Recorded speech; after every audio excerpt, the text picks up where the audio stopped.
life is uncertain, and life is, as much as we try and put a plan in, and we talked about planning some time ago, things will always go not as planned, and we've got to be agile, and I think we've got to be have that emotional, I suppose, strength to manage that.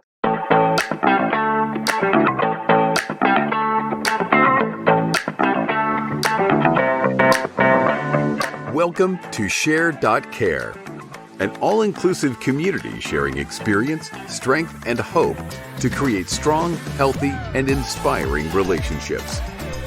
Share.care communities work toward every individual feeling safe, valued, and heard, free from the threat of danger, pain, or harm.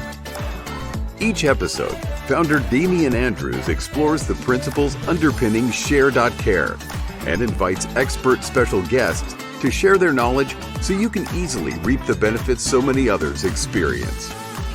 You hold the choice to create your future. Let it be with strong, healthy, and inspiring relationships. Hello, Julian. Good to see you again. It's been a while. Good to see you, Damian. Yes, it has been a while. I don't know how long, but it's time just seems to be going so quickly at the moment for me. But yeah, it has been a while. Yeah, it's the same. So much has happened and so many things are just building on itself. And part of that too, when things change and evolve, what we're talking about today, you mentioned about talking about strength and mental and physical and emotional strength. When things evolve so much, I know from my perspective, same token, in the pre-show I was talking about how many things have happened. And it does require a bit of strength to go, okay, we're stepping out into that uncomfortable zone. And how do you maintain that? Is that something that you've experienced, and how do you find that strength to keep going when you're not sure it's all going to work out? Yeah, it's an interesting thing, strength, isn't it? And I think life is tough, and we need to be strong on all those counts we just talked about, mental, physical, emotional strength, because things are coming at our way all the time. And I know for myself, it's, I suppose, building in a sense of, I call it core strength. A bit like an athlete, isn't it? When they're sort of training for a marathon, you do your runs, your long runs, you do your nutrition, you make sure you sleep well, but you also got to do that what we call core strength, which is sort of basically building, you know, um, strength in your core, in your abs, in your muscles, because that's almost like gives you that framework to sustain that long run, doesn't it? And I think often, I know when I first started doing sort of marathon running, I didn't do much of that, and that's why I probably found doing marathons quite difficult. And so I realised actually getting that core strength, and I think it's similar to life really as well. And I talk a lot about with my clients is, as much as I can help them unblock those limiting beliefs and help them really sort of go for it, develop a regular core strength, core emotional strength, core sort of resilient strength really, on a daily basis. And I think that's important because life is uncertain, and life is, as much as we try and put a plan in, and we talked about planning some time ago, things will always go not as planned, and we've got to be agile, and I think we've got to have that emotional, I suppose, strength to manage that. And so I talk a lot about helping clients to really build that on a daily habits basis, really. So from that physical perspective, because I know from my experience, there was a period there. I remember one year I was skiing, and it was just hard work, really difficult. Get to the lunchtime, it's like, oh, do I really want to go back out again? And unless it was really, really perfect weather, I'm thinking, oh, I'm not feeling that great. I don't want to do anything. And the following year, I hadn't exercised anymore in the sense of aerobic type exercise or anything like that, but I did discover some core strength exercises, and it literally took me 5 minutes to do in the day. And so I did that, and I probably did it before we went skiing again. It was probably about 2 months, 2.5 months. I did this core strength exercise pretty much every day. A couple of days got missed, but pretty much every day. And I noticed the massive difference in my skiing. I could ski all day. I went to bed, woke up in the morning. The year before, it was like, oh my god, my body sore. And then this year, not this particular year, but the year that happened when I was doing that core strength exercise, I woke up and I was feeling really good. And it was only a very, very short amount of exercise that I did do that. And then recently I've discovered mobility exercise as well, which is about strengthening your joints. And that, because I had a bit of a sore lower back, and probably because I wasn't exercising and stretching enough, I'm not very flexible. So that probably doesn't help. And then I started doing some lower back stretching exercises and some mobility exercises. And again, took about 10 minutes a day to do, so very, very short. But it changed things dramatically from the perspective of what I could do overall. That's physical health. What I'm gleaning from what you were saying there is you're talking about core strength from a mental and emotional side of things. Was I picking up right there? Yeah, no, too. I mean, the core strength is important, and I think we often forget about our physical bodies. We get caught up with the mental and emotional. And I, continue to do. I do aerobic exercise. I do weights and stuff like that at the gym, because I think certainly when you get into my age, you need to keep that strength, and I feel reasonably strong, and I think that's good, because our muscles start to get a little bit weaker as we get older in that sense, and so I think it's to keep that strength. So in the physical sense, I think it's important. I can relate to your age too. I'm just yeah. Well, I'm compensating with this below me. If I could, I would, but but yeah, in terms of that mental, emotional strength, and this is, and I've discovered this probably in the last few years, really, which and I've got a real focus on sort of building resilience within people, within teams, and that's the same thing, really. It's developing this core framework that will sustain you when shocks come to your way. Things go wrong, things don't happen as they expected, and we need to be able to take that shock. And for me, it's putting in practices that really help. And this is just as you did your 5 minutes a day core strength and flexibility exercises. This is something. It just doesn't take much of your time. And I think this is where people think it takes a lot of your time. I think the things I do is I would, in the morning, I wake up, and well, when it's in the winter, I will get myself in a cold tub of water. I know you told me about that. Which is one aspect of what I do, but just outside, I'll come back to that. But outside that, I do what we call practice gratitude, and there's a lot of talk about gratitude, and I think people see it as a bit of a woo-woo thing and all a bit sort of out there, and I'm not a woo-woo type of person. I'm quite sort of science-based, and in that sense. And what I like about the gratitude piece, this is where you're just either verbally speaking out, which is what I do because I find it easy that way, or you're thinking, or you're writing or journaling, however you do it.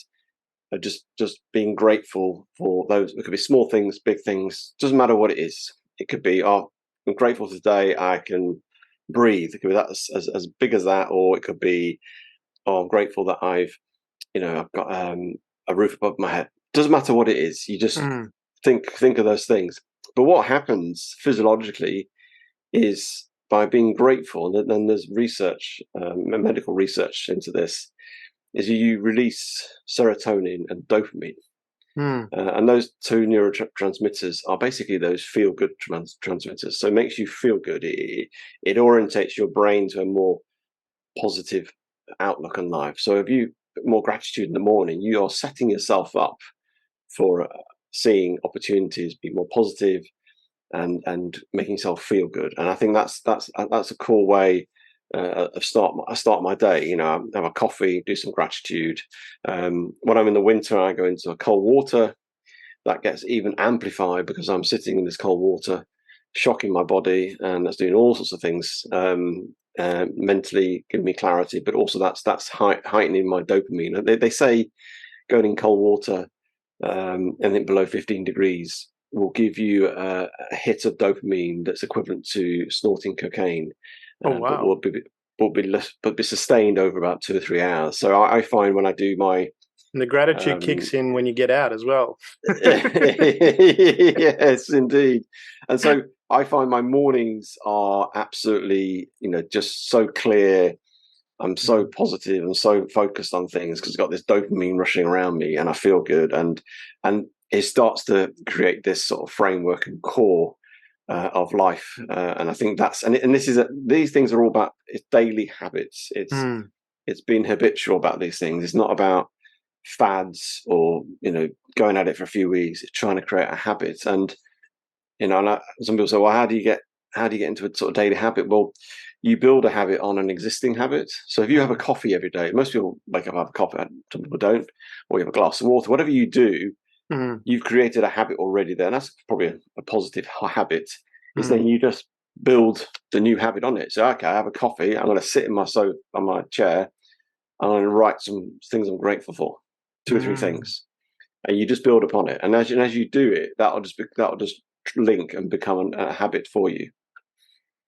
So is it about having that intention to build the habit and just going, this is, I want something different. If you don't want anything different, you're not going to do anything different. But I'm guessing it from that perspective, you want something different. And what I'm trying to understand is this whole emotional and mental core strength exercise, I'm going to call it. And is that, we could put the gratitude, writing out a little journal or even saying it, would that fall into that category? Because you're right, and we know that the dopamine and serotonin is produced when you have a happy thought. You don't even have to do anything happy; you just have to have that thought. I remember I did an exercise where I was walking down the street, and I tried. I don't know if I did or not, but I said I'm going to keep a straight face, but I'm going to wish the person coming towards me, whoever they are, really well, and just think happy thoughts to them. And and I don't know if I was giving it away on my face or not. I was trying to keep it as straight as possible, but I was wishing them well. And often when they looked at me, they would just smile. So then I'd smile back. But I was just wondering from that perspective, is it as simple as doing little exercises that they could be the core strength type exercise of building that resilience? Totally. I think the reason why that makes you, having all the serotonin and dopamine helps you from a core strength point of view is that we're naturally biased towards the negative. It's a survival instinct that we're created, and so we have this bias that is more negative, and so that's why a lot of people do quite easily go into the negative spiral because we've got a bias, unfortunately, and it's like a survival thing. So if you're orientating your bias to more positive, when things do happen, because they will happen, and this is not about, and I don't like this, I'll think positive thoughts and I'll just amble through it type of thing and la la la and that world of sort of make believe. I'm not talking about that. Is that when you get a challenge hits you, if you've orientated yourself to more positive thinking, and you will start to see opportunities as opposed to just the negative of that challenge or the difficulty. You start to see solutions. You start to be more creative. You start to see what is possible because you've got more of a positive. So it helps you navigate that difficulty, and it's less impact because you think, okay, this is a challenge. Okay, how can I navigate it? What are the options? What way can I get around this? How can I embrace and ask for help and to help me to get around this? Oh, I can see something there. Actually, I can turn this into more of an opportunity as opposed to. And so it orientates your mind to that way of thinking, and it gives you a track that makes you more solution focused, more positive, more overcoming, as opposed to spiraling into, oh no, this is in my way. What am I going to do? I can't do anything about this. This is terrible. It's just stop me here, and I'll just focus on this problem and I can't get anywhere else. And I think that's what the gratitude or creating a more positive biased in your brain at the start of the day than having this natural negative bias that we have. And from that perspective as well, because it seems, when we're in that moment of stress, and we were talking in the pre-show about the few things that happened for me during the week, which were quite emotionally draining. Very, very emotionally draining. And when we get into those moments, and I'm just wondering, because what I did from that perspective, it was extremely, not stressful, but it was just, very emotionally draining. And even though things went well, at the end of it, it was very, very exhausting. And And I'm wondering from that perspective, when we have those moments, because what I did was I acknowledged it. I went, okay, I'm feeling this. My body is now drained. All that adrenaline from going through that experience is gone, and I'm feeling quite drained. And rather than saying, "Oh, I shouldn't do that," or "shouldn't," I just went, "Okay, I know I'm drained. I just need to rest. I need to take that time out." And it actually took a couple of days to actually work through that. But I wasn't Mm. trying to fight against it. I wasn't trying to say, "Oh, I should be upbeat. I should be super motivated." I still did a lot of stuff, but it was exhausting to do that. And I'm just wondering, is there something in that acknowledgement of going, okay, this is what I'm actually feeling, and that's okay. And I just need to go through that process and I'll come out the other side rather than trying to fight against it and saying, oh, I should be feeling different. I totally agree. I think that's where this whole positive thinking becomes incredibly toxic, Mm, because it means you can't be unhappy, you can't be tired, you can't be, oh, this is hard work. You've got to be rah, rah, rah, keep going. And it becomes a real toxic sort of way of thinking. And you see this a lot on, whether it's on various social media platforms, of how you overcome things, and whatever you're doing, we can get through this. And there's all this rah, rah positivity and everything. And that's great, but it becomes toxic. And I think for me, it's, I lost a big client last year, and it was quite a blow to my business in terms of what was happening, mm, and it was pretty tough. And yes, oh, I'm resilient. I can get through this. I can rah rah rah it, and we can do this. But what I did, yes, I was disappointed, and it was, and it's, I think it's good to express those emotions and difficulties, and I found that really hard. And it's like, oh, this is rubbish. It's not great. Okay. And I think it's good to get it out. That's okay. That's fine. Because if you bottle it all up, it will come out at some point anyway. mm, But then what I then tend to do is, instead of being all rah rah, is then, okay, I look for the wisdom in that moment. So I ask mm, myself, what is the wisdom at this point? This has happened. I can't do anything about it. I'm no control over that, but I've got control how I think, how I respond now, and I ask for the wisdom, and that might be think about something differently. It might send me on a different path, and I think that's the way to start making think it differently and making more, looking for the opportunity in it. And so I always ask for the wisdom, and I tell a lot of my clients, if you come up against something's difficult, just what's the wisdom in it? mm, What's it telling you? Why is that? Why has that come up now? Is it because you've done something you shouldn't have done, or you've not done something properly, or whatever reason that's come up? But actually, it's giving you an opportunity to think differently about a situation or a different mm, perspective. What's the wisdom in that moment? And I think we need to stop a bit more sometimes and think about things rather than trying to race through life, trying to overcome things, and just think, okay, let's just pause for a moment. I remember going back, 3 years ago, wasn't it? It's a pandemic season, mm. and it all kicked off. The whole lockdowns and everything else, and everybody was understandably all thinking, "What on earth's going on? The world's ending," and it Yeah. was pretty bad. Although we seem to not remember that so much now, but it wasn't great. And I remember talking to people, and it was just awful. And I Mm, just thought, okay, I'm not entirely sure what to do here, because I've never been here. Well, none of us have never been here, so nobody knew yeah. how to do this. And so I just took 3 days out. I thought to Mm, myself, I'm not going to make any decisions on my finances, on what I do, how I go about things. And I took 3 days out. I did lots of walking. So we're allowed to go out and walk. Um, and I just asked for the wisdom at that point. And then after those 3 days, I'd calmed down a little bit.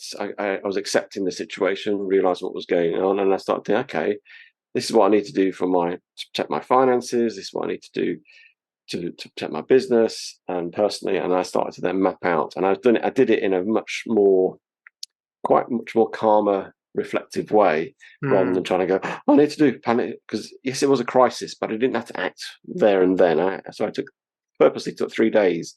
I said to myself, I'm not going to do anything, act until 3 days later. And it gave me, I'm sure I could have made other decisions that were possibly better, but at the time they were the right decisions. But I felt I made some decisions that really helped me get through that.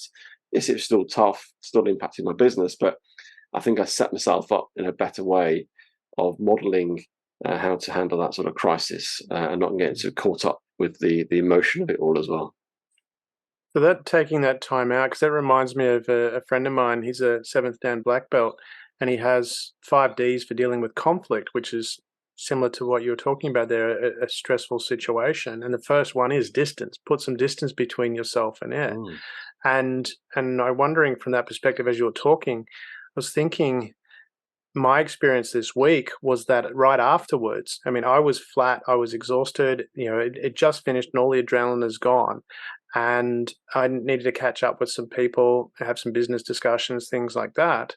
And I said to them, I gave them, and I didn't want to talk about it. I'm not, I know they say men should talk, but I need my space to go through it before I'm going to talk about it. But I was right there, and I just said, look, I gave a very, very brief overview and said, okay, I know I'm not going to be my normal bubbly self here, but I'm just letting you know. And they said, yeah, no problem.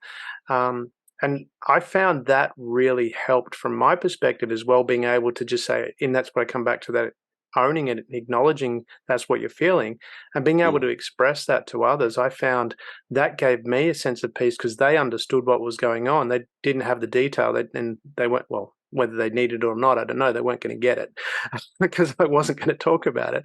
But I explained, this is my situation. And then we did some other things, and we talked about, some other stuff that was completely unrelated. We had a bit of a laugh, and it was actually a bit of a lift up at times. And, for a little bit there, the energy came back a little bit, then went down again, and it was all okay. And I'm just wondering, do we give ourselves a little bit too much pressure by when we're in those situations, having a perception of how we think other people should view us, and then compound it by then adding further stress by trying to project something that we're not feeling at the moment? I think we do. I think, and you're a positive guy, and you're successful at what you do, and there's a feeling of, oh, I have to maintain that image, don't I? I have to sort of keep that going. And Damian's always doing well, and he's always positive, he's always going for it, and all that. And there's this sort of pressure, isn't there, to actually to perform in a sense to that sort of the narrative or stereotype. And I think this is where I think increasingly we need to be a lot more real with ourselves. I think sometimes we try and dupe ourselves into thinking we're not really at times, but other people. But what comes with that, it's vulnerability, isn't it? That's what it is. You are being vulnerable, basically. I didn't recognize that. That's interesting.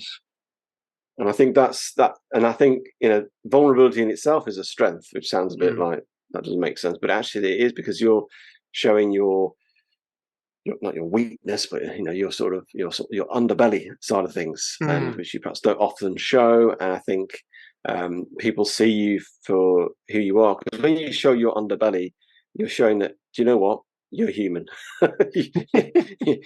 You know what, you do have concerns, you do sometimes worry, you do have issues, and you do have difficulties, and you do have emotions. And I think it's the human side that comes out. And I think that's where sometimes vulnerability can be like a dirty word, particularly with men. And I just say, reframe it as in it's an opportunity to show that you're human, and by showing that you're human, people will engage with you more, people will be there for you more, people will connect with you more, and you'll be more relatable. And when they're in a difficult situation, they're more likely to reach out to you to help them, support them, because they know that you're human and you're vulnerable as well. And I think that's really important to demonstrate. And I say with it, and as a strength, and I think men find it probably more difficult to be that vulnerable. They feel like they need to be the protector, the fighter, the hunter, and all that sort of stuff. And actually, at times, it's okay.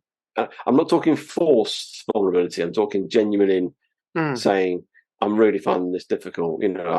I get my clients become incredibly vulnerable, particularly the men. Initially they're a little bit like, bit of ego, bit of alpha male, and bit of the protective self. But after a couple of sessions, I create an environment that they feel safe to be vulnerable, and I'm not going to judge them. And then they'll share their difficulties, their troubles, the things they're really struggling with, and I think that's really where the sort of gold comes, where the magic stuff happens, where the things really start to take off, because they're peeling away that sort of layers and start to see who they really are, and then how can we build that for them for their future. Because it's interesting from that perspective where you talk about vulnerability. I don't see it as vulnerable. When I was looking at what I was doing, I saw it as, this is what I need to do. And the people that I'm around, my attitude was, if how I need to be right at this moment doesn't work from you, well, I'm happy to go, was my attitude. And if you're upset by that, then you can F off, that was my attitude. It was like, this is what I need to do. This is what I'm going to be. And I'll take either one. If it doesn't work for you, then I'm happy to leave. And from that perspective, if you don't like me because of it, then our friendship's not really worth much, was how I approached that. But I was looking at it too from the perspective of, it's still, even though it was really, there was a lot, it was quite exhausting. I never saw it as a bad day. I saw it few days. I saw it as awesome. I thought there was a lot of things that happened. Yes, it was challenging. I had to push into new areas. I had to find a whole bunch of growth. And in that, I'm looking at it going, well, that's pretty cool. I'm exhausted from that, but it felt like, you using that sports analogy you mentioned about running a marathon, and I've run, not a full one, but half marathons. And after that, it's exhausting, but you feel a sense of accomplishment. And that was probably the analogy that I put in that. And maybe that was linking to that gratitude component where I'm going, actually, this is pretty cool. I got through that. And I did a good job. Could I do it better? There was areas I look at and go, yeah, I could do better. And I thought about that and pondered that. But in those moments, you do what you can do. And I was wondering, because one thing I took on board a long time ago, because they talk about positive and negative and think positive, and you're mentioning about that and how that can be toxic. And I agree with that. It can be, if you're always going, I've got to find the positive in this. And so if you've got to find the positive in it, it assumes there's a negative. And I remember when I was at drama school, at a friend that was, or the teacher who was a friend, became, we did a fair bit of Shakespeare. And I remember from Hamlet, wrote about nothing is good or bad, thinking makes it so. And I was pondering that for a long time. And I was wondering, what if, rather than trying to find the good in something that happens, which assumes that when something doesn't go to plan, it's a bad thing, I just said, what if it is? It's just an event. And all I've got to do is be clear about where I'm going and go, okay, how do I use this to get where I'm going, rather than it's good or bad. And I found that process made it really much, much easier for me to actually go, those last few days, they were pretty awesome. I was exhausted, but like that end of the marathon, I've had time to rest and recuperate. And I recognized, because after running a marathon, you don't jump up and go, okay, I'm going to run another marathon. You go, hey, I need some rest. Is that, from that perspective, from a mental side of things, does that analogy work? It seems to, from my end, it seems to work, but I'm just wondering, is that more global, or is there more to that? Or I think so. I think what we've got to recognize here, when you're doing building, whether it's resilience or mental resilience, and you're exercising it in a sense, the same principle as training for a marathon, you will get tired with it. And I know this is a good thing. And often my clients, in fact, one of my clients said yesterday, my head sometimes is sore after our sessions, Julian, because I've really challenged her thinking and got to do exercise in her brain, and we're exercising her brain as much as anything else. And I had another client who said the same, and I think when we're in when you're in a stressful situation or a period of growth, that your brain is doing things you've never done before, or in situations never before, there's some element of exercise mentally, and that is tiring, that's exhausting, and that's where rest is important and sleep is important, and talk about the core of the sort of mental emotional strength. Sleep and rest are as vital as anything else, really. And I think again, it's another thing that we forget about, is that you need to have time to sleep, so your brain goes through the various processes it does in the night to sort itself out, process, and without all the stimulation of the day and what's been going on there. And then resting is not just a physical thing. There's a physical aspect to it, but also there's a brain thing to it, and looking for ways to, I guess, rest your brain, be more mindful, be more in the moments, often rather than racing ahead into the future, which we often do, which drives anxiety, or thinking about the past, that things we should have done, which makes us incredibly depressed. But getting more in the moments, and and as we get more in the moment, any mindfulness exercise of whatever you do, yoga, various other ways of accessing mindfulness, is you connect more to your logic brain, your prefrontal cortex, and it takes away from the amygdala, the midbrain, which is the sort of fight or flight parts, and so you become more relaxed, more at peace. Your brain thinks it's in the moment, therefore you can control things. It feels at peace and is a better place to be. And I think then we start to think clearer as well, because when you're racing ahead, you don't have time to think. And that's a little bit what I did with that. Take your friend distancing. There's a little element of creating that distance. I took 3 days out post the sort of pandemic lockdowns to create those moments to sort of almost rest and be in a place of thinking clearer, because I wanted to be in a place of rest rather than a place of stress.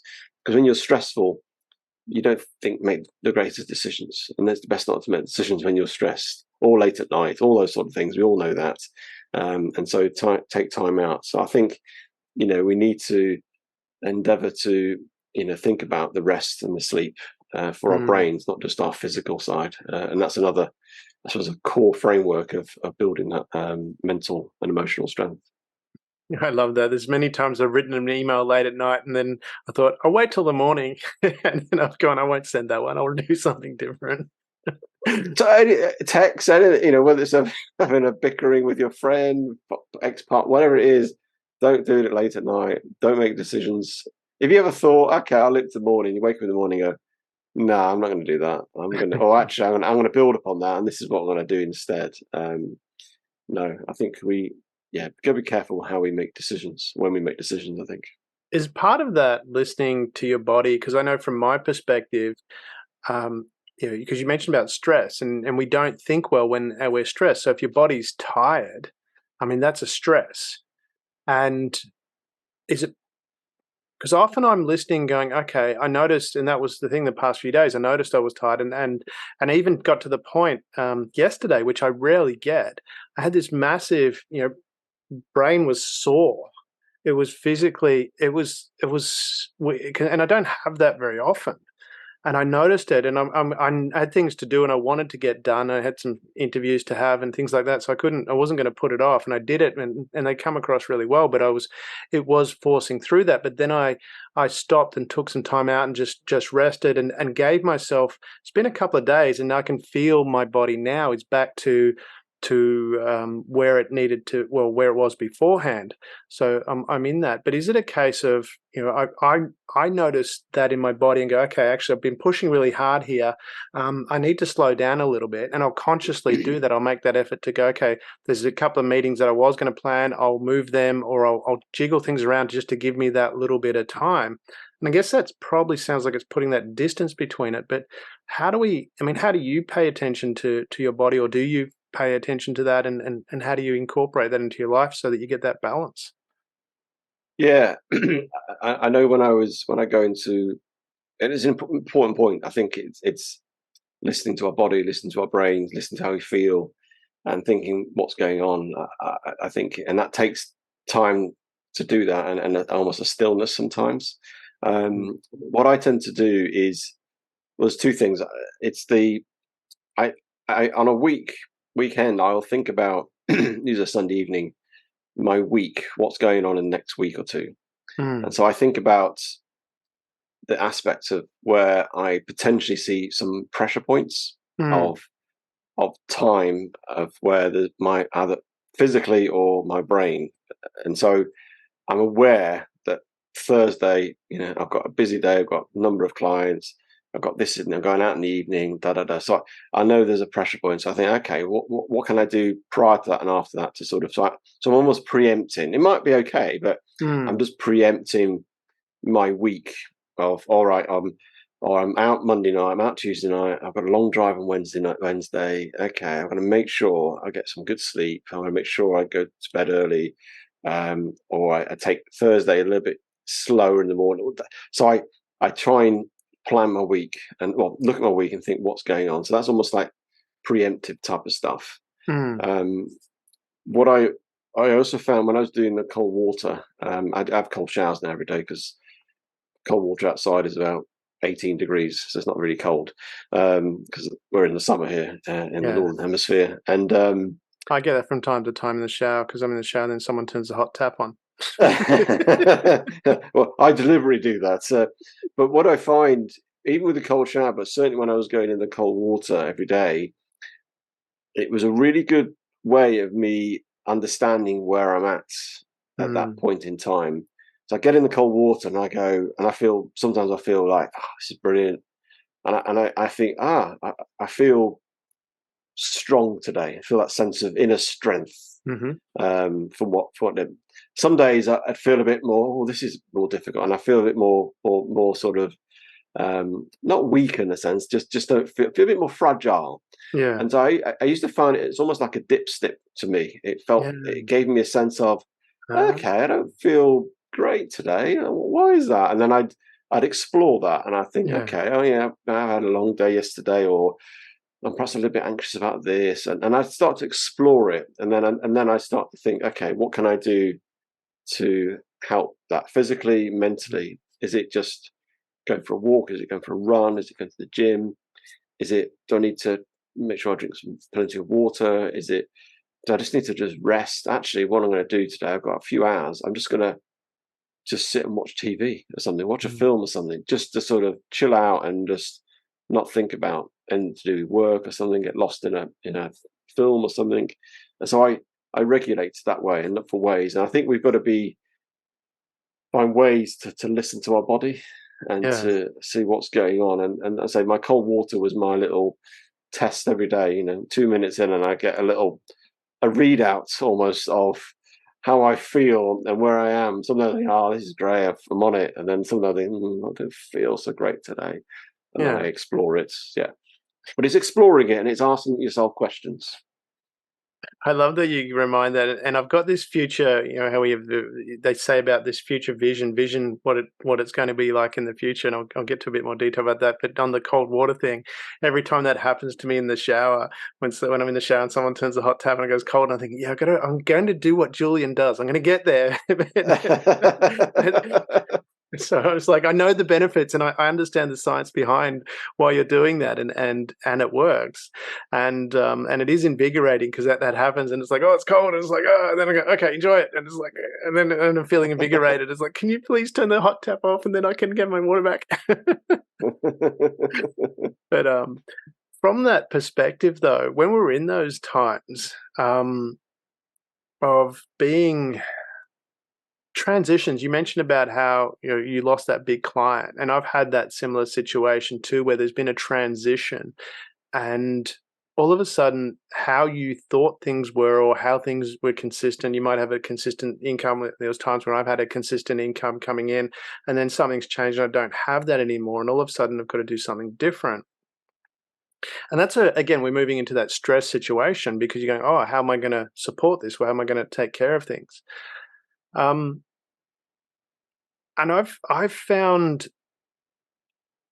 it's a case of finding in my mind, just shifting that focus, going, this is how my life is going to be now going forward.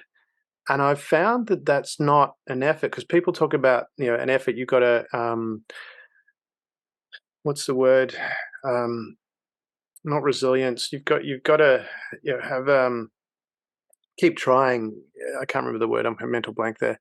But this resilience where you've got to keep fighting and moving forward and trying really hard to get there.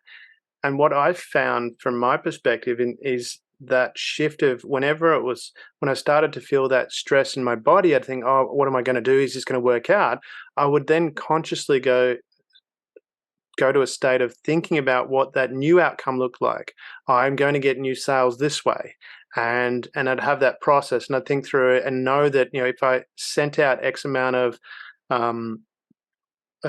cold emails to qualified, when I say qualified, prospects that would fit what I'm offering, I'd know that I'd get a certain amount of responses back, and from that I'd be able to convert a certain amount, and then that would take care of it. And it was just whenever that stress come up, it wasn't a physical effort to actually do that.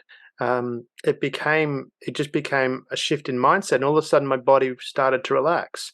It was, I'm worrying about what's going to happen in a sense of I'm not going to be able to afford something. Where am I going to get the income from? Then I go, no, actually, what I'm going to do is this, and this, and that'll result in that. And all of a sudden, I'll be relaxed, and actually, I'd see other things that I wouldn't see before, because in a state of stress, you don't notice things. Is that, from your perspective, when you think about that time and other times you've been through, was that something that you used, or what other things did you use to help reduce that stress and give you that mental strength as well?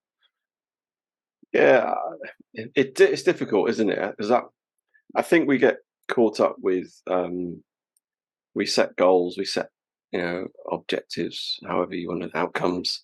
But the fact of life is we're not really in control of those. We are to a certain extent. I'm not saying we that's why we like the shouldn't set Force. goals. I watched Star Wars. You kind of control it, it controls you. So, and I think we get so caught up with trying to control things. I've set, I want to have X number of clients, all this sort of stuff. I'm not saying we don't do things that create that. Like you've got, you send so many emails, you get a very funnel all the way through, and there's a predictability there. But generally, we're not in control of that. And I think the moment we realise that's weirdly quite liberating. Doesn't mean you don't set any goals or aspirations, and it doesn't mean you don't work towards things. But it takes the pressure off, because often stress is, in essence, is caused by you getting frustrated because you can't control something. That's what stress is. You get angry, frustrated, and you can't control it, and therefore you get stressed. And because you get stressed because you can't control it, and so the moment you realise you can't control stuff, then so it's then going back to control the controllables, isn't it? Which is what you do on a daily basis, which is who you are. And going back to that time I lost that client, as much as it is stressful and frustrating at times, and I was like, what am I going to do? You have that moment of blackness and darkness, and the world's ended, and it's all going to be terrible and everything else. And that's okay. That's okay to feel like that. It's fine. It's an emotion. But I have no control over it. I can't control that. What I can control is how I respond, how I react, and what I do next. For whatever reason they decided not to. I know other reason they did it, but I couldn't. Yes, I might try and persuade them, all this sort of stuff, but I'm not in control of that. And I think the moment we realise that, the better. And I've switched to more having intentions as opposed to just having outcomes and goals. So, for example, going to a networking event, rather than going with a goal of I want to meet 3 new people and have a one-to-one with one person and get a client from it. So that's like a goal, isn't it? And that's quite stressful and when putting yourself up in some sense. But also by having that goal, when you interact with people, your brain is just seeking that goal and seeking trying to achieve that. So you will come across like that. So you'll come across that you're just hunting for 2 or 3 people new, potentially who meet your client's avatar, and therefore all you want to do is get a one-to-one. Therefore, you can sort of become a client. And so your body language, your tone, what you say, how you say it, how you interact, will feel that way. And we've all met those sort of people who are very focused on that. And so I switched to more intention. So when I go to a networking event, is I have an intention to connect with people and to see if I can help people. That's simple as that. And it takes the pressure off. So I'm not going in there with a self-imposed pressure list. I'm going in, I want to connect with people. That's really good. I like connecting with people. I like chatting to people. I like building relationships with people. I like to get to know people. I get Can you curious teach me how people. to do that? and I like helping people. I like, I remember I met a lady recently at a networking event, and I was just fascinated by what she was doing. She was a personal stylist. And I just asked loads of questions. I'm curious and interested, and I asked about why she does it. Because I always ask people, why you do it, what's your mission, what's the big dream? Because I just want to know the sort of what's behind it all. And we were talking about 15, 20 minutes, but she was hardly, because she didn't have a chance to probably ask me anything, because I was asking her lots of questions. I was really interested, and we connected. And then she said, "Oh no," it was sort of finished. She said, "I'm really sorry, I've not had a chance to ask you. I guess talking about me." I said, "No, I was really interested." But we connected, and it's interesting because then she said, "Oh, we must catch up on." We caught up online, and then we had a conversation online a few weeks ago, and she said, "I've been really talking about a conversation we had with you." So, "Oh, what do you mean?" I said, "Well, with my friends and stuff, because you were really interested, you were curious, and then you taught me some stuff about being in the moment, da da da da, and it just struck me," says, "that the conversation we had." I said, "Oh, okay." And now we're looking to. She wants me to work with her in September to help her. But I didn't go with that. I want to grab her.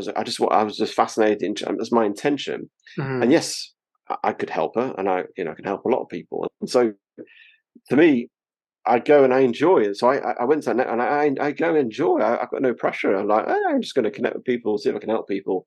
And more often than not, I come away with, people want to connect with me. People want to have one-to-ones, and that turns into clients. And I've made this switch probably in the last, probably more 12 months. I think I've sort of switched this way. I used to be very much get this networking and got to get clients and da da da all this sort of stuff.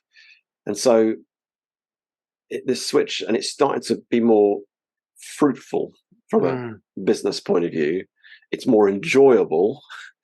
And also what happens is I get into other things, and then people start asking me to speak at events, or could you write an article for a magazine? So other things happen that I didn't even think about as an objective, because I wasn't so focused on there just to connect and help people. And so it opens up. So it created. So it for me, that's and I now look forward to networking events and just look forward to meeting new people, get curious and interested, and that's what I do. And often the balance of conversation is I'm probably asking more questions and they're asking more about me, because just the way I am, and which is fine. And people often think, "Oh, well, we must connect, have a coffee, because I'd like to know a bit more about you," and stuff like that. So, yeah. I love that. And I'm wondering, from that perspective, when we're talking about mental and emotional well-being, strength mentally and emotionally, is part of that the shift that you just did? As you said, you went to networking events. You're originally essentially about me. How can I get a client? How can I do that? Now you go with the intention of connecting and listening to people and understanding what their issues are. And I'm likening that to, I remember when I was younger, a lot younger, and I think I've told you the story. I was sitting in my car listening to this tape about why, song that, "Why Won't Anyone Love Me?" And I'm playing it, and it's a tape, so that's showing how old I am. And playing it, rewinding it, playing it, crying my eyes out. And a couple of weeks later, I went to this event where they were had this massive marquee, and they were putting on a lunch for homeless people, where they had a special dinner. I think it was for Christmas or something like that. Maybe it was Easter, but it was making a special dinner for these people and making it really special. And I was helping out at that event, and I noticed the complete difference in my feeling towards me and my own mental well-being, because I'd shifted from, what's wrong with me, or why won't somebody help me, or it's about me to how can I help others? And I'm wondering, listening to you talk, I was wondering, was that your experience as well? That when we're looking at our own mental health, similar sort of thing, these past few days, I've spent a lot of time helping people and work communicating with people, even though they've been on guests on podcast, this podcast and the financial podcast that I have. I made sure I was making it about them, asking them about their life, their question, what's happened, and really trying to make them feel good about being on the show and being okay. And as a result, I felt good. So my mental health was much better. I'm Mm. wondering, is that something that we can do as well as a habit whenever we're feeling not so great? Notice whether we're thinking about ourselves or whether we're thinking Mm. about helping other people. Is that what you've experienced as well? Yeah, and I think there's an interesting thing about when you help others. You forget about your own sort of Mm, problems generally, because you're helping somebody else.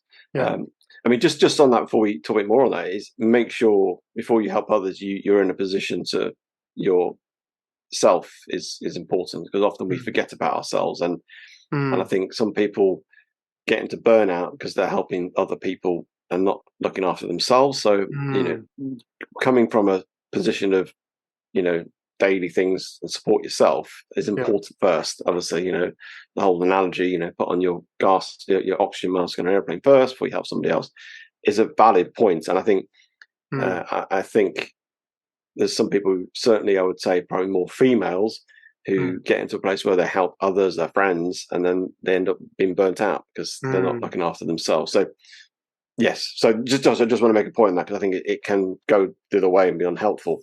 But Yes. generally, by focusing on somebody else, it sort of distracts you from your own sort of challenges and what's going on. I think also thing to think about is most people. Well, we all have a purpose. We might not Mm, all be aware of our purpose or have clarity on our purpose, but most people's purposes mm, generally is there's always something about helping others in that. There's always and mm, it's always bigger than you. It's not about you. I mean, yeah. I think that's so. Actually, when you tap into that, it's quite energizing. And when you tap into that purpose, and you might not be doing it consciously, you might be more subconsciously you're doing it.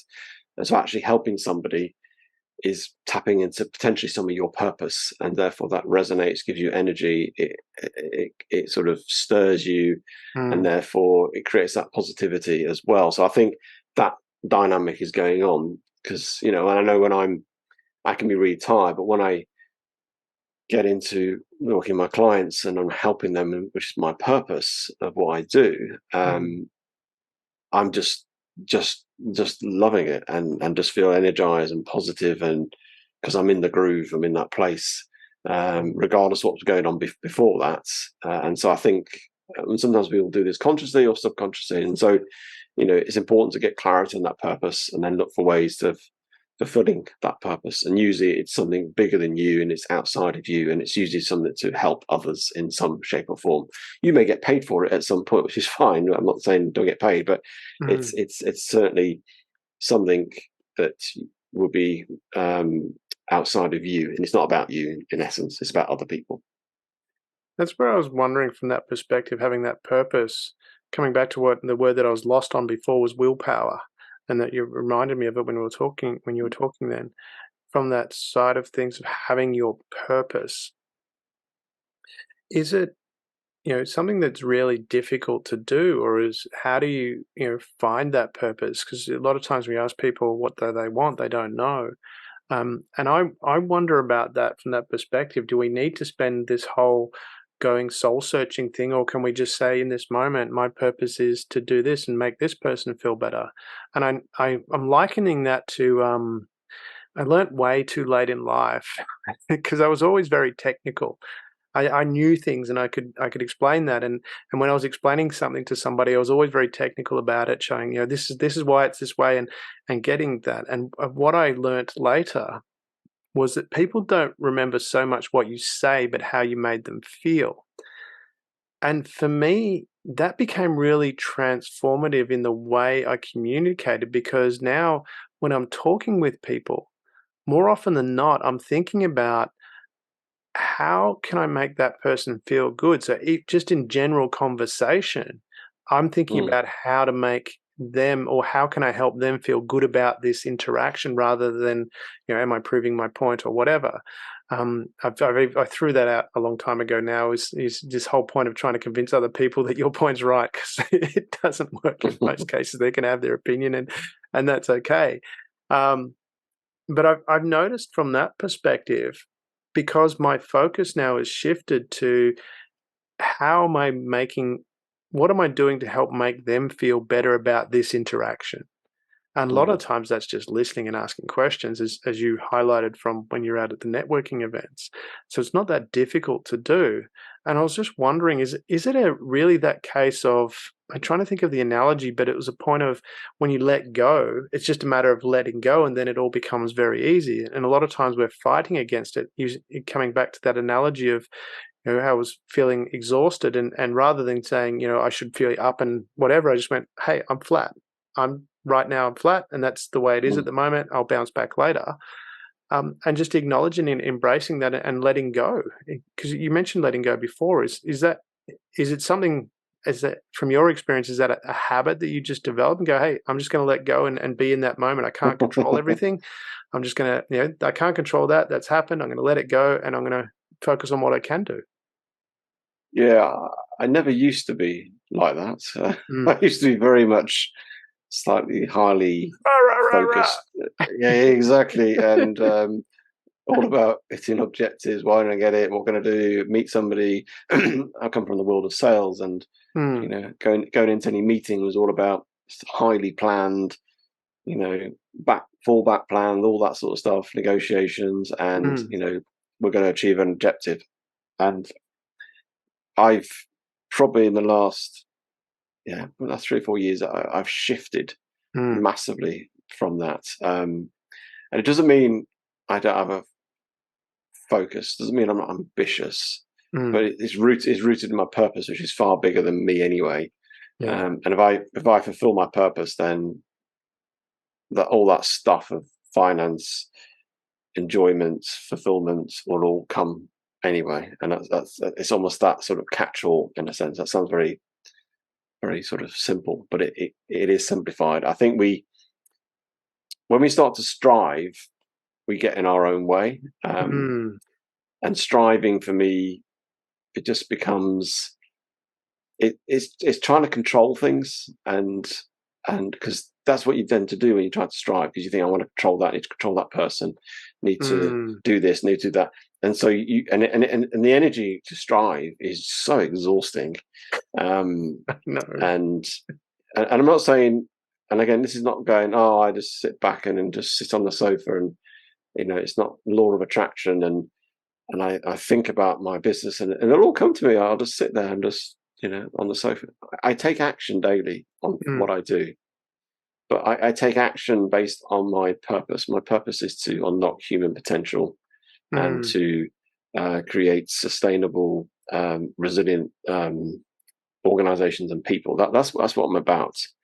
And so whatever I endeavor to do, talking to you is part of, linked to my purpose. That's why I talk to you. This is sharing what I do, hoping to help people tap into their human potential. Mm. My own podcast is exactly the same. Interviewing people who've done stuff and doing amazing things, and Mm. understanding their mindset, that helps people if they listen to it. So that's why I do things. Doing a master's degree in psychology, again, for me to become more honed in helping people to unlock that human potential. And Mm. so it's all the things I do and why I do it, to go to networking there to do that, and what I'm a business. And so it's not about striving, it's about, and therefore when things come my way and don't align to that purpose, I Mhm. will just go, I'm not going to do that. It just doesn't feel right. It doesn't make sense. And so, even though there's an opportunity to make some money there, well, no, I'm just going to do it in a very transactional, and it'll just take that away, and it'll take energy away from me. When you do things that are purpose driven, you have energy for it, and it's inspiring. It resonates with you. It fulfills you. It excites you. Mm. I think of I think of a fruit tree. I mentioned this to a client recently because we started talking about striving, and Mm. I don't think a fruit tree strives to bear fruit. Mm. It's just an environment. It's got the sun. It's in water with the rain, and the fruit just grows. That's what it does. It's what Mm. it does. And if you're aligned to your purpose, that's what you do. You don't need to strive. It will happen. And again, it's about daily actions. You have to do things. You have to, Mm. I'm not saying about just sitting around. You have to take action. You have to meet the people. You have to do whatever you do. But a fruit tree doesn't go, it just sort of happens, and it'll be when it'll be in the time. It won't strive to make fruit, just to grow fruits. It just grows fruit because that's what it does. That's its purpose, to grow fruits. If your purpose to help people do this, then Mm. you'll do it. That's fine. That's your purpose. Why do you need to strive to do it? That's who you are. You found that. And I Mm. think that's what we need to get more in. And I think we often get in our own way because we're striving and striving is stressful. It really is. It takes a lot of energy. Well, I was wondering from that perspective, as you were talking about with the striving side of things, and stress was coming to mind, and you've just mentioned that as well. When you have this objective, you want to achieve something. And I know from my experience of having done it, you want to achieve it, and it doesn't go the way you want. So you're really pushing hard to make it happen. And I'm wondering, as you were talking through that, and I was thinking back through my own experiences, that stress blocks other things from coming in, the things that you need to have. Because I know now for me, when when something doesn't go to plan, I've got an objective I want to get to, and something doesn't go to plan, I don't get stressed about it and I don't force it harder. I like you said, I think I'm being the fruit tree, um, and and I'll do something else, and I'll go off and usually when you're more relaxed, all of a sudden, um, something will pop into my head and go, there's the answer. I need to do that, and then I'll do that, and it'll work. And I've had that so many times now, and this is where I'm wondering from that perspective, this whole, and I'm sure there's some philosophy on this somewhere, that it's really that point of letting go and being clear about where you want to go, but letting go Mm, rather than trying to control how you get there, mm, being receptive, kind of like a keto, being receptive to the force that's coming in and then manipulating that to help you get where you need to go. mm. Um, and I feel I've got to that space, but I don't know how I got there. Because I know I used to do the striving. And now when I look at things, I don't strive so much anymore. I'm very, very, as you know, I'm very busy and do lots of things, but I'm not forcing myself to do that. I'll be working and then I go, okay, I want to do this and I'll do that. And all of a sudden it's 1:30 in the morning. I go, okay. And now my body's telling me to go to sleep. So I'll go to bed. But I don't know how I got there. So I'm wondering from your perspective, is that, something when you went through that as well, what was it the trigger that gave you that awakening that it's not about forcing harder, it's actually doing the opposite? Yeah, I suppose similar to you, it was a journey how I got there, and I think it was getting clarity of my purpose, and then using that purpose a bit more, and because that just sort of blew objectives, goals into the distance. It just Mm, took them apart because it went so much higher and so much bigger, yeah. um, and so much more embracing. I think I started to, for me, getting. I was asking a podcast recently, what was one thing that you do now that you wish you'd known years ago? Mhm. And it was to be more present.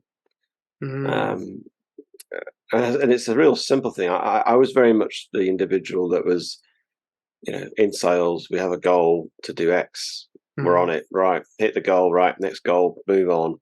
And I probably never really enjoyed the journey yeah, because I was just trying to get to the destination. yeah. Um, and it was my wife a few years ago said about that once. She said, "Oh, enjoy the journey, Julian." I was like, "Oh yeah, right, okay." And it made me think about what that meant, and it Mm, means being present because I was very much in the future. yeah. I wasn't a stress head, but I was certainly high Mm. sort of anxiety, of energy, of probably not helpful. I And so resemble that remark. and so Resembled. I started to be more present, and being more present means you don't get caught up with the future, so you're not anxious. You don't get caught up in the past because you don't get depressed, Mm. and you're more at peace. And when you're present with yourself, you are more aware of how you feel, how you think, what's going on, what makes you tick, what Mm. makes you feel good, what makes you feel bad, all those sort of things. You're far more self-aware when you're in the moment and present. Mm. But also when you're with other people and you're fully present, you give the experience. You talked about how people experience you, how you make them feel. Mm-hmm. It just goes 1,000%, absolutely, because you're in the moment. You're not thinking about the next conversation. You're thinking about this conversation only, and that person, and they feel this absolutely. You're pouring everything into it because you're in Mm-hmm. the moment. And so I think for me that's what sort of shifted me, is to get more present, realizing what my purpose was, which was bigger than me and bigger than the moment. Which gave me the sort of the North Star direction of where I was going. So I didn't need to get too caught up on the objective, because I had this sort of intentional direction I was going, in terms of how I help people. But being in the moment started to unlock that. And then the more I got in the moment, the less I got in my own way. Mm. Because I think when we start going to the future, we sort of get in our own way, because we're trying to be in the moment with somebody or a situation, and then we're thinking the future. And I think we're toggling, and Mm. it's not helpful. And so I just give my all in the moment. It's all I can do. That's all I'm in control of. It's where I best perform. It's where I best give everything. Is right now. Just having this conversation with you, I'm not thinking about the rest of my day. Mm. I've already thought about the rest of my day, what I'm doing. I'm just giving my all to you, my conversation, listening to you, hearing you, and having that conversation. And I think that was the shift for me, of being more, letting it go, getting out of my own ways, being more present. And it's not only great for that, but you experience life far better, because you savor those moments, because you're in the moment. You see it. You actually do see it. It sounds really sort of simple, but you do enjoy that journey. And whether it's a drive somewhere, or it's a business challenge, or whatever it may be, or interaction, you enjoy it. And I think that's what I try and do when I meet people, is just be in the moment. It doesn't always happen. And Mm. I my cold water stuff helps practice mindfulness, because I think you've got to practice a bit of mindfulness and Yeah. get comfortable being in the moment yourself, and then you'll be that with other people as well. How have you found being in the moment has affected your productivity? Because from my perspective, and I have a program called Max Time, which helps. It's a time management, although time management is a misnomer, because time's a constant and everyone has 24 hours. So it's really the effort within that time that you manage. So really, it's effort management. But I've found, and I use my own stuff, which is ironically, I'm selling it, so I might as well use it. I created it. But I've found from that perspective, a lot of times being in the moment, when I'm doing something, I'll focus on that thing that I'm doing, and I will just get that done. And because I'm focused on it, it gets done really, really quickly. I had that today. This whole day was quite. I had a meeting, and from that meeting, there was some actions to do, and it was on my actions list. And I went, I'm just going to do that now. And so I did it, and I finished it. One thing took a bit, or not long, a little bit longer than I anticipated. And I was thinking of stopping it, but I thought if I stop it, I'm going to have to pick it up again and come back to it later. So I'm in the moment here, just finish it, got it done, and sent it Mm. off. It's all done now. I don't have to come back there. And then I actually did have time to do some exercise as well. So before we got on the podcast, it was like I jumped on the cross trainer. I did a bit of the mobility exercises, and then jumped on the cross trainer. There's a new Star Trek episode out, so I was watching that, thinking, okay, I've got to finish by this time, so I got time to cool down, have a shower, and I ended up getting a cold shower. Someone turned the hot tap on, and then be ready in time to meet with Julian. And it was all in the moment, so I got so much done. But because I was in the moment, I was able to do that. Mm. Has that something that you've noticed from your perspective as well? Being in the moment, you actually become more productive? I think so. I mean, I'm trying to, yeah. It's by virtue you are fully focused. You're fully on something, aren't you? You're not Mm, distracted. You're not. And I think it's, as I talk about this toggling between the future and the present. mm, It your brain just can't cope with it, and therefore mm, you get distracted. And I think it's I found I've become more productive when I get in the moment. And I say um, it doesn't always happen, but when it does happen and you get focused on it, you are far more productive in that sense, definitely. mm. So it's kind of like being in the zone, I think that is the term that they use. Um, Yeah, and it's sort of being the flow or whatever. And because people try to force that because how do you get in the flow? Well, as soon as you try and do something like that, the moment you won't do it. If you know what I mean, it goes back to striving. As soon as you strive, it just doesn't work. It doesn't work that way. It doesn't work that way. and that's where I was wondering from that perspective. You mentioned simple, and I love that because I've always been about, life is simple. It is simple. It's simple and easy. There's principles, and if you follow those principles, and the example is creating wealth. If you spend less than you earn, or earn more than you spend, which is a better way to do it, invest that money and reinvest the income. You're going to be wealthy. It's not a question. It's not a maybe. It will happen. So it's pretty simple. And then I found, I think since last time we talked, I found Confucius' quote, which he said, life is very simple, but we insist on complicating it. And do you think that it is that striving where we are actually, we're trying to force something that is just there. We, instead of complicating it, we just need to let go. And from that, when we're talking about mental strength and physical, emotional, and mental, but the emotional and mental side of things Mm, is letting go, and also to recognizing that we're not alone in what we're doing either. I love, mm, as you know, I love my pop culture references, and from Crocodile Dundee when they talk about a psychiatrist, and she says, a psychiatrist is someone that you can talk to about your problems and get them out in the open. And she goes, you probably don't have a psychiatrist to Walkabout Creek. And he goes, nah, if we have a problem, we tell Wally. Wally tells everybody else, no more problem.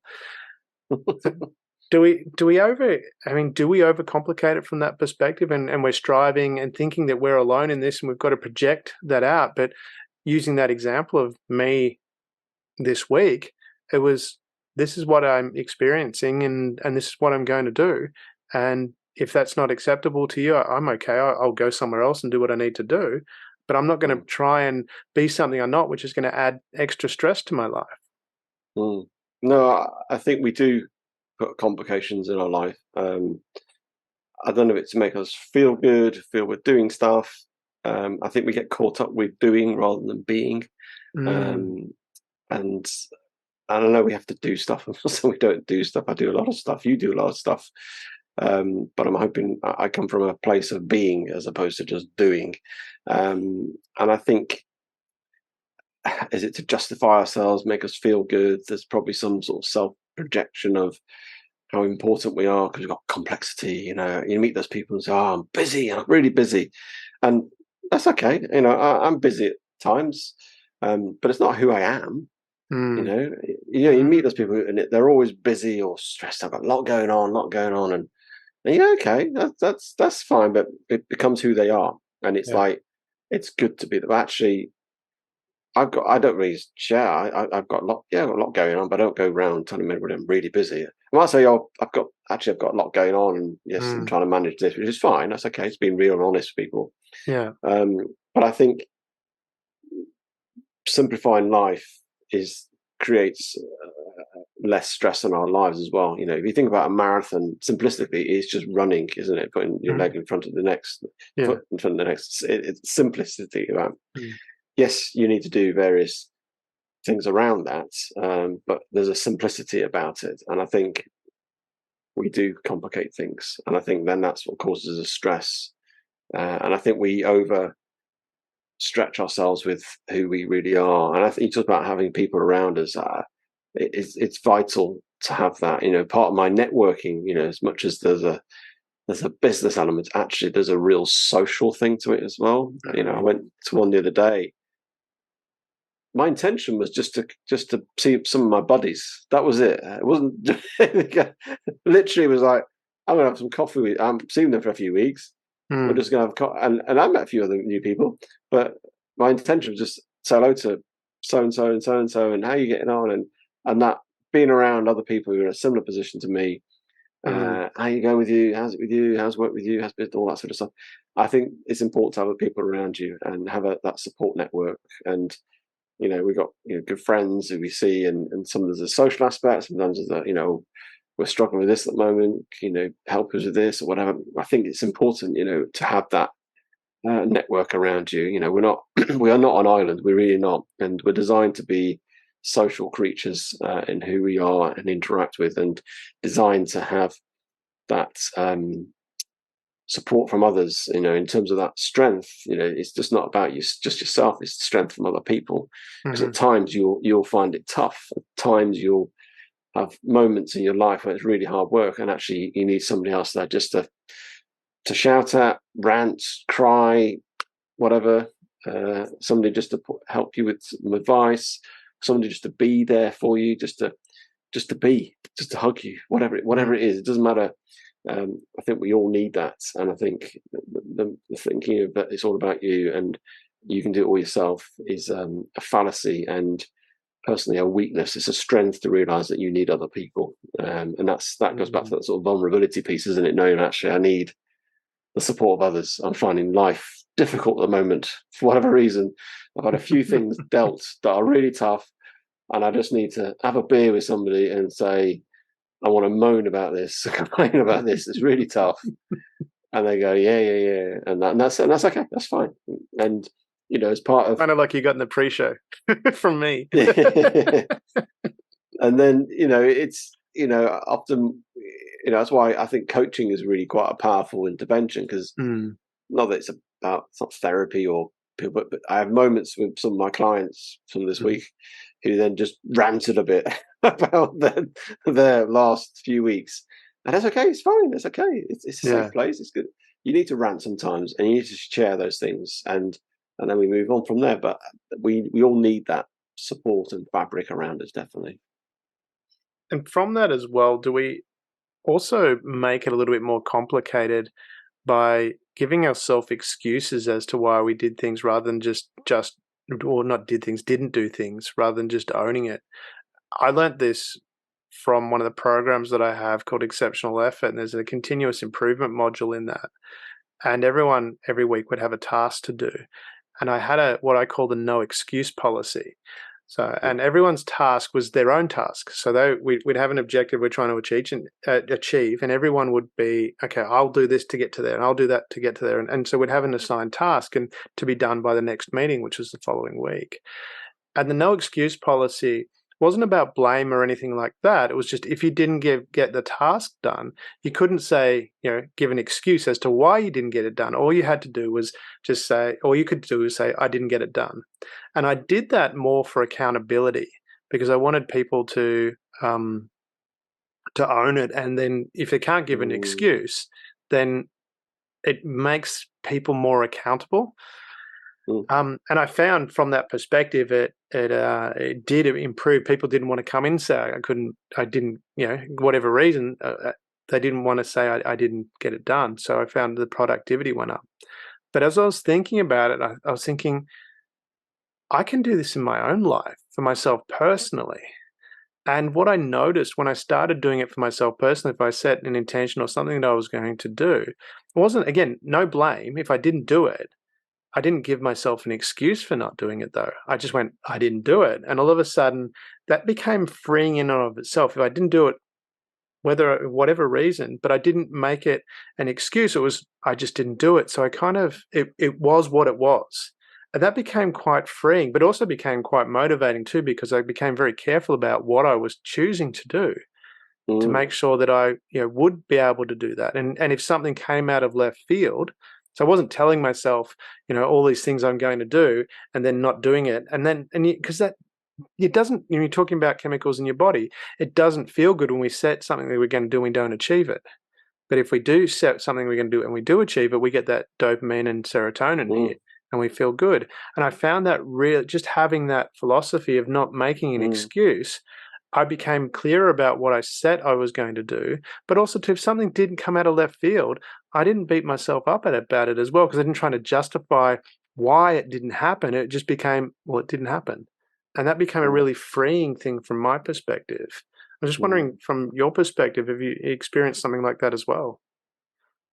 No, it's interesting. I found that really quite powerful, actually. I'm just thinking of, I like that. The fact that you either say yes or no. Did you achieve something? Yes, I did. No, I didn't. Mm. And what I like about that, I was just thinking how I feel when I just thinking of examples in my head. But saying no, it just sits with you, doesn't it? It stays there, doesn't it? Yeah. It's pinned to you. It's powerful, because often we go, it didn't happen. I'm not saying we don't learn and get feedback from why something didn't happen, but if we didn't take action on something, yes, there might be some wisdom for whatever reason that happened and we learn, but by justifying it, we step away from it and we put it to a distance. Yeah. And I think there's something powerful by saying, and they say in a group saying, did you achieve that, Damon? Yes, I did. Did you? No. And it's like, and you can't say anything else. It's like, okay, fine. Next, and so, and I think there's some power of that accountability, and I think to do it to yourself, is incredible. Really, I think some real power. I like that. I really like that. That's something. I need to think a bit more about that. Why that's so powerful? But it just, I love it. It just sits pinned to you. No. Okay. That's it. Well, from my perspective, what I found when I did that, when I applied it to myself, because I saw the productivity difference that it made with organizations, with people in organizations. But when I did it to myself, it was almost a peace thing. It was, okay, I didn't do it. And it wasn't, but the condition was, blame yourself either. It's, no, I didn't do it. And it was, okay, it's not why or whatever. I didn't do it. Now, what am I going to do? Well, I want to achieve it, so I'm going to take this action now. And I found in those moments, I would actually find myself even more motivated before I got there, because I knew I couldn't say, I'm not going to, not that I really had a lot of, it must be done by this certain time, but it was in the moment I would be, again, you talked about being in the moment. In the moment, I would be knowing that I can't give an excuse for not getting this done. So am I going to binge watch something, or am I going to do it? I can't give an excuse. It's not like, well, that episode was so great, I had to watch it, or so I had to do this. It was, okay, I'm not distracting myself with that busy work that we get distracted by.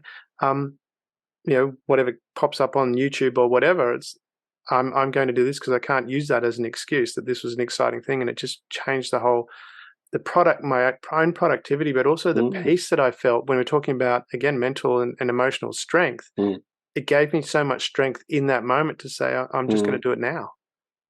But it also it takes the emotion out of it as well, I think. And it's almost like a flow diagram. Did you do this? Yes. Great. Tick. No.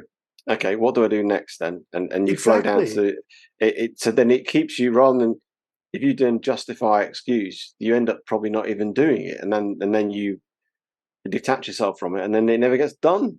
So actually go, no, what do I do next? I need to do this to do it. And then did I do it? Yes or no? Yes, I've done it now. And then, so it keeps you moving forward rather than dwelling back in the past, doesn't it? Of what you should have done. Oh, I hadn't thought that through. Yeah. You're not thinking about the past and giving yourself reasons to why it. It's just that moment, like you see, you're vulcanizing it, taking the emotion out of it. I just watched Star Trek, so